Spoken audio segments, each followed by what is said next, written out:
Now, guys, as you all know, medical emergencies are never welcomed in anybody's life, but they still do arrive, right?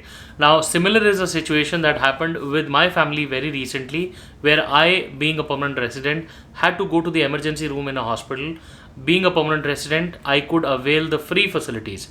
But unfortunately, very soon after that, my father, who's visiting Canada as a temporary resident visitor, also had to go to the hospital, but this time he was not going to the hospital on a free trip, but he had to be a self-paid patient.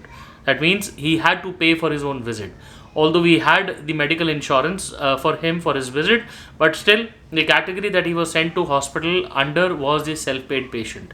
Now, today's video is extremely important for everybody who's planning to come to Canada, because these medical surprises might await anybody and you never know when this might happen, right? So I will be sharing my experience on how it went and what are the kind of charges, how much can you expect to pay if somebody has to go to the hospital and is not a permanent resident or a citizen. That means anybody who's going to Canada as a temporary resident, how much the person can expect to shell out if there is a medical emergency. Please be tuned till the end. My name is Sahil.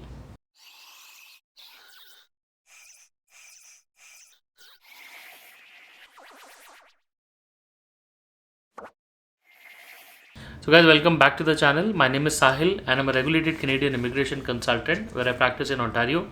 If you have to get in touch with me, my number is on the screen and the details are there in the description box. More than happy to connect with you.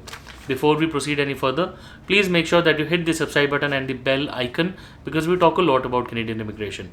And if you are an aspirant of coming to Canada, then this is the channel that you must be subscribed to all the time. So guys, today's video is extremely important and very different from the ones that I usually make, because this is a part of the series where we talk about how life is it in Canada. Now guys, as you already know that I'm a permanent resident and I'm on the way to become a Canadian citizen. That means I have the facility of using the medical facilities in Canada for free, because Canada offers free medical, and since I'm in Ontario, I'm covered under the OHIP, which is the Ontario Health Insurance Program. Now, because of that, I get to go to the hospital or avail any medical services, and I don't have to shell out any money for that. There are certain medical procedures which are not covered, like dentist or eye, but all the other major ones are, including any surgeries or the hospital visits. Now, just a couple of days ago, I had an episode with myself. I had to call 911. Now, I'll tell you whole experience of how it went, and after this, since my father is also visiting Canada at the moment, he unfortunately he also had an episode right 2 days after that happened with me. I had to take him to the hospital after that. Now, since he is a temporary resident visitor, he also had to go to the hospital, but he does not have any free facilities, any free medical facilities here in Canada. Now, fortunately, I had purchased an out-of-market insurance for him, which he was covered under, but still, the the expenses were involved in this. Although the insurance company paid for it, I will tell you how much was it paid for. There is a proper list of what expenses can you expect if you are visiting a hospital. So this video will cover both the parts: experience of visiting as a PR and experience of visiting as a temporary resident visa to a hospital in Canada. The first part is my experience. So guys, when I had to go, I directly called 911, and because nobody else was available to drive the car, it was late at night, so I called 911. So the moment I got off the phone, I could see lights flashing very close to the street, and within 30 seconds the ambulance was right at the door. Now, I had this episode where I couldn't really breathe properly, so the paramedics came in and they started right off with their equipments of putting multiple stuff on my chest, and then started measuring while they were asking me questions. The best part was they did not ask me for money or anything, no registration, whatever. They just asked me for my health card, which I gave it to them on the spot. And beyond that, there were no questions of who I am, what my status was, how much money. When I stepped out of the home to sit in the ambulance, I in fact asked them that do I have to carry any money on me? Do I have to carry any phone or anything? The paramedic said, no, you don't need any money. You don't need anything. Just your family members can drive. Because of COVID, the family members were not allowed to sit in the same ambulance. So they just put me in the ambulance and we started driving away super fast with all the sirens and everything. We reached the hospital, I think potentially between 4 to 5 minutes. As soon as I reached the hospital, Immediately they took me into the emergency room, and right, like I think probably a wait of around 15 minutes, where the nurse came up to me and took my registration and everything, and then they immediately transferred me to an emergency room.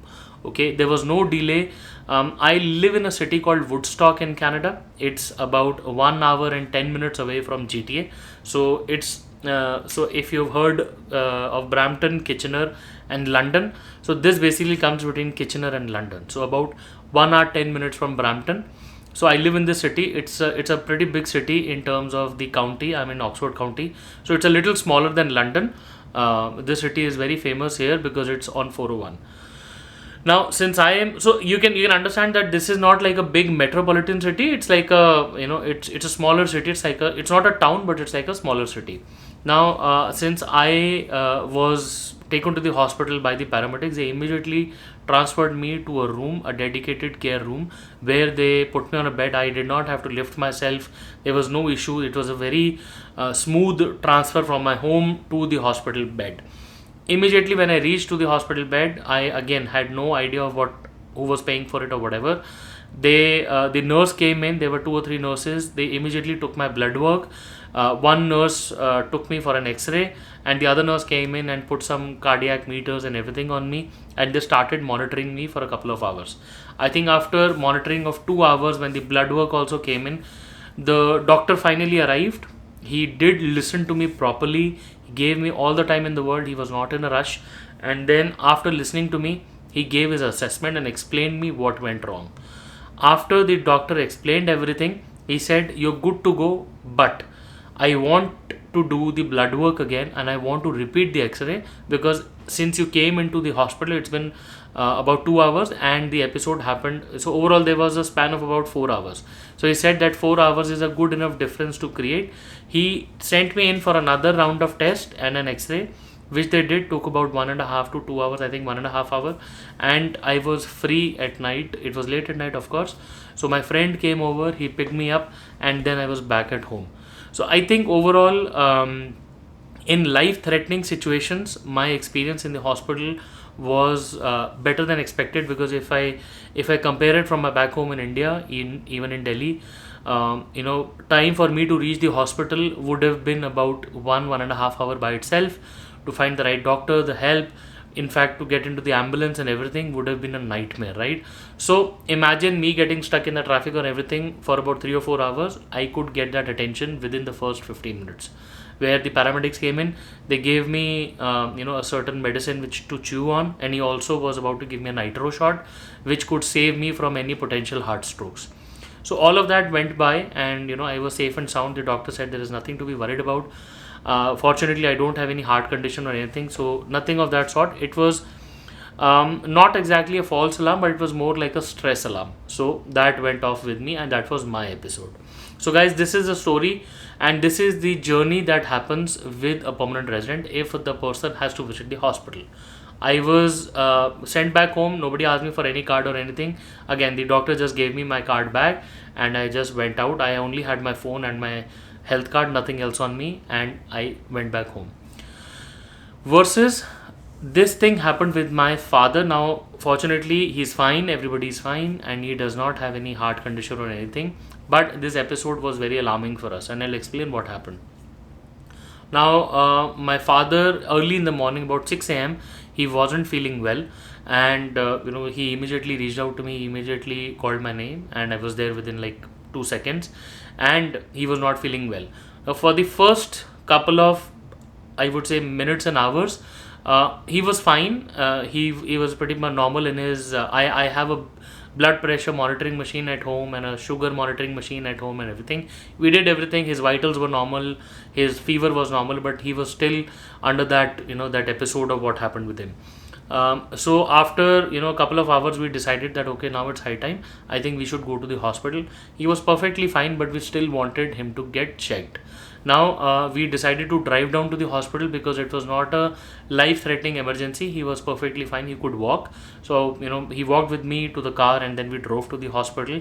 And this time he was driving as a temporary resident in Canada. He did not have any health card, but we did purchase an inside Canada travel insurance. So what I did was, he was visiting Canada for only 1 month, and I bought that insurance from, I think, GMS, and it costed me about, for 40 days it costed me about $180, I think, and today I know it was totally worth it. I paid the money well before he came to Canada, and today, we had was this document at hand in my email inbox. While we were driving to the hospital, I gave the insurance guys a call, a heads up, that I'm heading to the hospital. Such and such things has happened with my father. The best response I got from them was, "Don't worry about it, sir. You first get your father admitted to the hospital.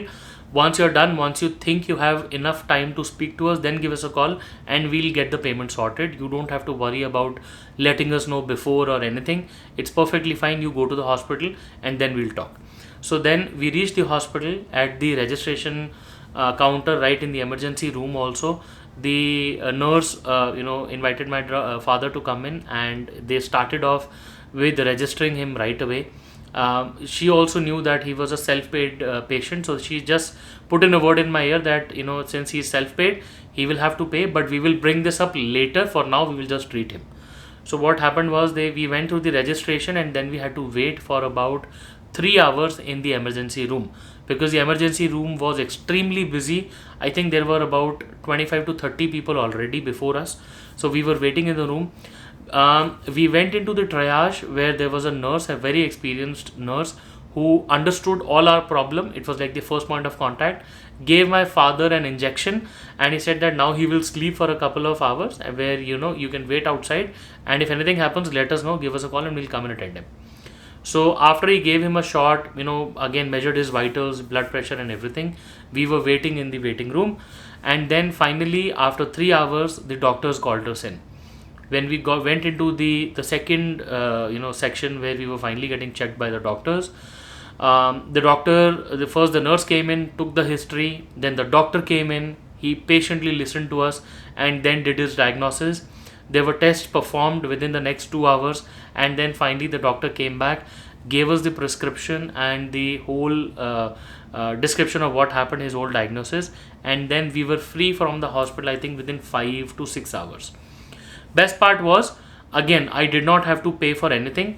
My insurance company had already taken care of, they had already sent a word to the Woodstock hospital that, such and such patient is there. When we had registered, they had already tied up with we had a case number. So I had called the insurance guys before. I told them what had happened. They took all the brief, and then they put in a word to the hospital. So I did not pay anything out of my pocket. They did, however, hand me out this note where it says how much would be a potential charge in case the insurance company does not pay.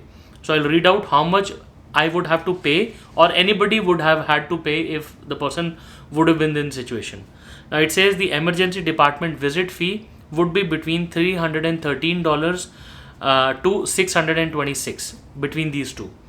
The emergency physician fee is variable, it says, could be anything. Maybe a doctor charge could be $300 or maybe $500. So it's not mentioned here how much it would be, but depending upon how many doctors and which physician is required. Okay, so that would be here. Ambulance fee would be $240. CT scan or VQ scan would be between $200 and $1,125. So this is expensive. X-ray or ultrasound would be between $150 to $250. ECG between $35 and $60, and MRI between $749 and $1,332. So this is the potential breakup of estimates that they have given. Beyond this, if there is anything else, maybe a surgery or anything that is else required, it's not mentioned here, but I'm sure it's going to be expensive if the tests are these expensive, right? So yes, going to Canada, going to a hospital in Canada can be extremely expensive, especially if there are blood works and tests to be done. As you can see, as I just told you, these are involved. Fortunately, we had an insurance where we got covered and we did not have to pay anything. I did not even have to take out my credit card. So the invoice directly went to the guys in the insurance department. They didn't even stop me. They didn't even question me that where is the money, whatever. No approvals, no registration, nothing. Extremely smooth. Went in, took my father, registered, went to the doctor, done with the treatment. I came back home. Okay. So I think there are always pros and cons of a medical situation of any country. In India, things are very different. People would have to register, get pre-approvals from immigration, from insurance guys, pay money in advance, then get reimbursements and everything. That can be a lot cumbersome. Here, even though the wait was long, the attention was good. I think we could have gotten a more dedicated analysis or a diagnosis. We could have gone for more clinical tests. But then, guys, for that, we will have to go to the physicians or the lab technicians separately to do the test, which can be very expensive, right? But immediate healthcare, immediate patient care was available, and it was available to take care. But then, you have to factor in all of these costs. And as temporary residents, if you don't have insurance policies, things can get messy and things can get expensive. So always be pre-planned for all of your trips to Canada. Guys, today's video, I hope it gave you much insight into how life is in Canada as a permanent resident and as a temporary resident. I sincerely wish to everybody that all of you guys stay healthy and do not have to go to hospitals ever. In case if you have to be present at a hospital for yourself or anybody else, make sure that you are well prepared in advance, because these episodes can happen with anybody at any time. I sincerely wish you all the best, and I hope God blesses everybody on this planet. Guys, I wish you all the best, and I really hope to see you soon in Canada. All the best.